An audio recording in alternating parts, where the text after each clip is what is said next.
The world that we're picking up from the last movie is a world wherein superheroes do exist, but they are illegal because of various things, one of which is when they have a battle, who pays for all the damage. And I guess you could presume some things got out of hand, and there were court cases, etc. And it's best for the government, less expensive, less problematic, if they just make superheroing illegal. And all of the superheroes that existed and are still alive and kicking are forced underground, like a witness relocation program. So they're forced to have normal lives on the outside, get jobs, hide their powers. And that's the world that the first movie existed in and that we're reigniting with this one. Would it be possible to scale the columns up and have fewer of them? Yeah, it's the same thing we were talking about yesterday. Yeah. Right. Yeah. Good. Anything that, yeah. This layout here is terrific. So the bay is right behind that. Yeah. No, it's great. We've got lots of grass and trees and stuff. Yeah. Great. People to run Keep off the grass. Good. Awesome. Great. Cool, right? Yay. Keep off the grass. I love that his head rotates like that. The animators are going to go insane for that. They're absolutely going to go bonkers. A few things about the cape. I was thinking it could also, I was wondering if the cape should attach along here, so that way that's great. you have that Done. expansion. One of the pleasures of doing this film was that unlike the first film, I had not only gotten my dream guys, my dream cast, but I had also worked with them before. So I knew how much fun it was and that they can go anywhere you need them to go. And it was wonderful to return to working with Craig and Holly and Sam and Sarah and all of the voices in this film. Wow. I felt like an outcast before, but now with you being you, I feel like, yay me. The first scene here is all the the wannabe supers have like a little party, and they don't know that Elastigirl is going to step into the room. And for your character, that's like having a rock star that she's always admired step into the room. So you're kind of overcome and you can't help yourself. Okay, ultimate fangirl moment. There you go. Okay.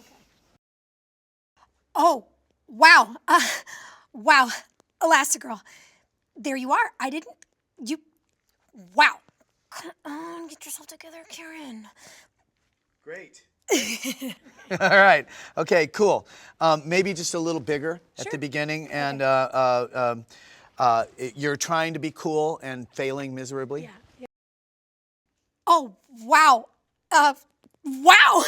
Elastigirl, there you are. I didn't know you. Yep, wow. Come on, get yourself together, Karen. Wow. Good, great. Now one more time, and when you say, come on, get yourself together, Karen, make it like a private whisper to yourself, like, okay. Good. Can you call it out a little more afterwards? Like, because she's moving away. Sure, So yeah. as she gets away, you're kind of getting a little louder. Projecting out. Yeah. Oh, yeah, okay. See you later. Good talk. Great. Perfect. Yeah, I love it. Void is, she's a young girl. She's trying to figure out who she is and own who she is. And for all the supers, it's been really scary. They've had to hide.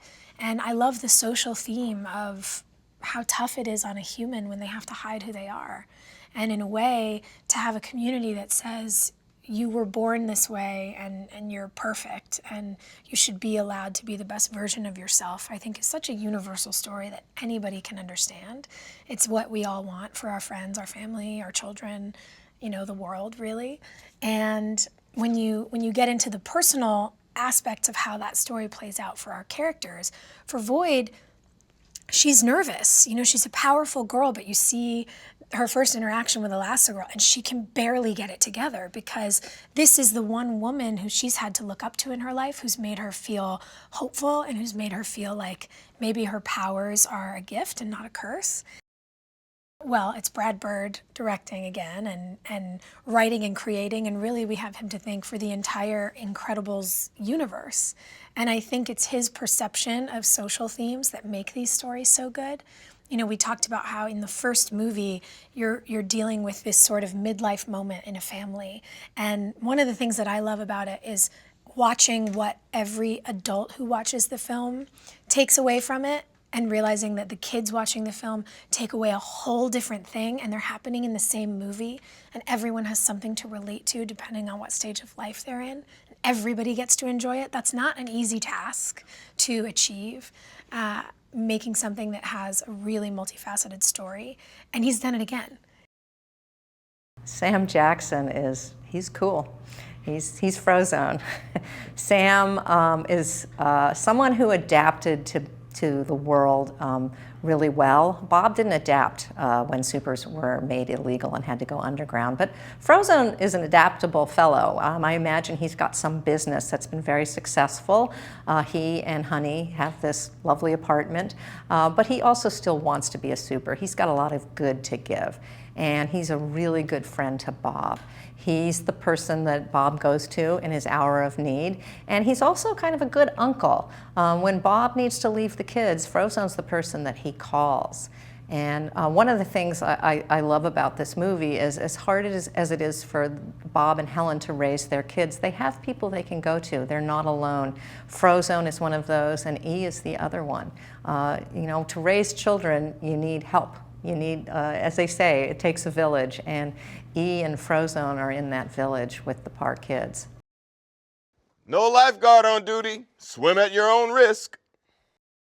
They've just had a kind of a rough discussion, and you're kind of appearing out of the fog. Okay. And then then Bob says, well, where'd you go today? I noticed you missed all the fun. Don't be mad because I know when to leave a party. I'm just as illegal as you guys. Besides, I knew the cops would let you go. He transforms into a monster, and Bob's used to this at this point, but you've never seen it. So you're reacting to it for the first time. Oh, he is freaking. Again, he is freaking. What the? The whole aspect of Incredibles 2, that there are a whole other sect of superheroes that we get to meet, and I think Brad's imagination really kind of goes off the charts with all of these other personas that are out there that are incredibly idiosyncratic. But we discovered that Elastigirl is an undeclared, unknown, really, mentor to another superhero whose name is Void. She's a new, young, kind of untried superhero who has her own gifts, who kind of hero worships Elastigirl, and that's an odd, slightly uncomfortable, very flattering fit for my character. I so love working with Brad Bird, who is the originator of the story, the creator, and really my collaborator in terms of bringing Elastigirl. I don't work with anyone else except for Brad. He is who we all do our recordings with, so he plays everybody else, with us. So the partnership with Brad is really intimate, and really, I've so appreciated his sense of humor, and he's so playful. It's been nothing but fun to do Incredibles 2 with him. Oh, no. Oh, boy. What is this isn't me. I mean, what is I'm not all dark and angsty. I'm Elastigirl. I'm, flexible. So they're in the new house. This is a really grandiose house, but it's not particularly something the Incredibles will wind up being comfortable in. So it's sort of impressive at first, and then you realize it's a highly impractical house. Right. Can you make the haha more like a fake good laugh, though? Ha ha! No theme song, or I'll turn this bus right around. Cool. Now, if you were to make it a little more obnoxious, like very funny. Ha ha! Yeah, like that. The next thing is you guys are sneaking out for a meeting as Mr. Incredible and Elastigirl, but you're not wearing your masks. You're trying to hide it from the kids that you're going out at night. So the kids are a little suspicious and they say, "Where are you going?" And you're heading out the door. Well, the fresh air is especially good tonight. The fresh air is especially good tonight. The fresh air is especially good tonight. Good. Maybe make it a little bit like a commercial. The fresh air is especially good tonight. Excellent. Ooh. Done. The implication is that you cause a lot of damage. Mr. Incredible causes a lot of damage. So. Wait a minute. You're saying what? That I'm messy? Good. And then take a little bit of umbrage at messy. Messy. Wait a minute. You're saying what? I'm messy? When you say... I don't know that way. Be defensive about it. I don't know that way. Yeah, maybe. Yeah, exactly. Let's try that. I don't know that way. Why would they change math? Math is math. Math is math. Incredibles 2 has two new characters that are major characters in this film. Winston Dever and his sister Evelyn. And they inherit their father's sort of electronics company. And they, instead of just being people that collect the money, they actively run the company. And Winston is sort of the company guy, and Evelyn comes up with technical things, developments and breakthroughs that they can then commercially adapt. And so they've not just inherited the father's company, they've made the company far bigger and more successful. They're out in public again. This is our chance. Follow them. Follow Frozone. So if we want to change people's perceptions about superheroes, we need you to share your perceptions with the world. I love superheroes, the powers, the costumes, the mythic struggles. Well, it's like a superhero's playground. Brad Bird directed this movie, and he is a massively talented person whose brain is big enough for 5 people. I don't know how he manages a story with this many components and that goes this many places and this funny and fun and human. I mean, he's done some great films, and this is just one more of them. He really orchestrates every aspect of your performance, and in a good way, in an enjoyable way. But I mean, he could really like give me a little turn, even on a word. And sometimes when we would record, we would split things up almost into every sentence to try to, you know, give it the spin or the feeling that he wants it to have. So he's really the mastermind of this, more than the screenslaver. He's the mastermind of Incredibles 2.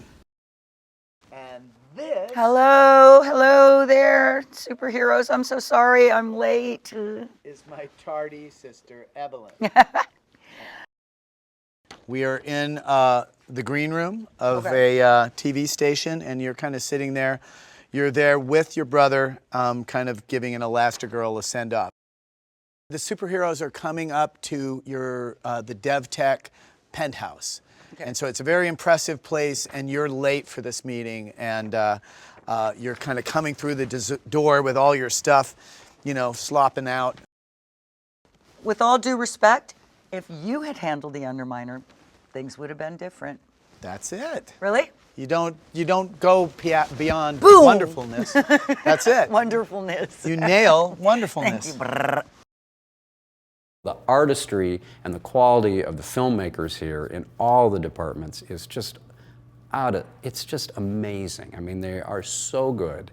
And the technology has improved so much that those two things together, it's like, whatever you want, buddy, you know, we can do it. You want a cast of thousands, we'll take care of that. You want great effects, we got it. You want all the muscles moving really smoothly, we got all that. I would love it if he slowed down, if he looked at him a little later and then kind of went like this. That's really cool. Yeah, really, really great. Fantastic. Yeah.